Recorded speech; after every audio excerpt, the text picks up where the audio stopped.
2025 সাল প্রায় শেষ হয়ে গেল। তো 2025 সালের ভিতরে আমি কি পেয়েছি, কি পাইনি এটার যদি ক্যালকুলেশন করি হয়তোবা অনেক কিছু পাইছি, অনেক কিছু হারাইছি, অনেক কিছুর সম্মুখীন হইছি।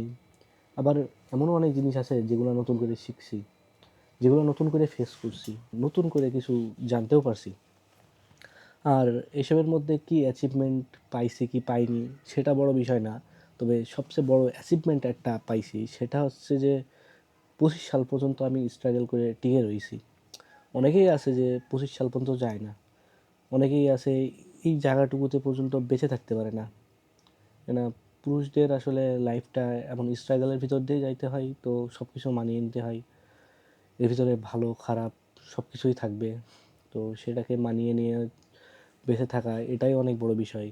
তো আপনি যদি 2025 সাল পর্যন্ত এখনও পর্যন্ত কোনো কিছু না করে থাকেন, তারপরে হয়তোবা ভাবছেন যে এ অনেক কিছু করে ফেলছে, গোল অ্যাচিভ করেছে। অনেকজনে আছে অনেক গোল অ্যাচিভ করছে, অনেক কিছু ওদের লাইফে অনেক গোল অ্যাচিভ করছে, হয়তোবা আপনি করতে পারেননি, হয়তোবা আপনার তকদিরই নেই, হয়তোবা সেটা আল্লাহ তাআলা হয়তোবা আরও পরে রাখছে।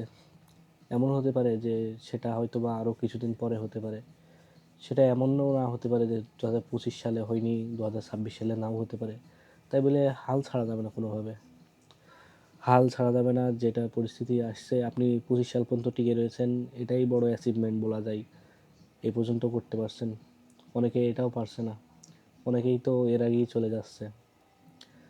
তো যাই হোক, 25 সালটা অনেক বেশি প্যারাদায়ক হয়ে গিয়েছে অনেকের জন্য, বিশেষ করে হাদি ভাইয়ের মৃত্যু এবং অন্যান্য যে আজকে নিউজ আসলো যে খালেদা জিয়ার মৃত্যু, এরকমভাবে অনেকেই অভিশপ্ত বছরটাকেও বলছেন।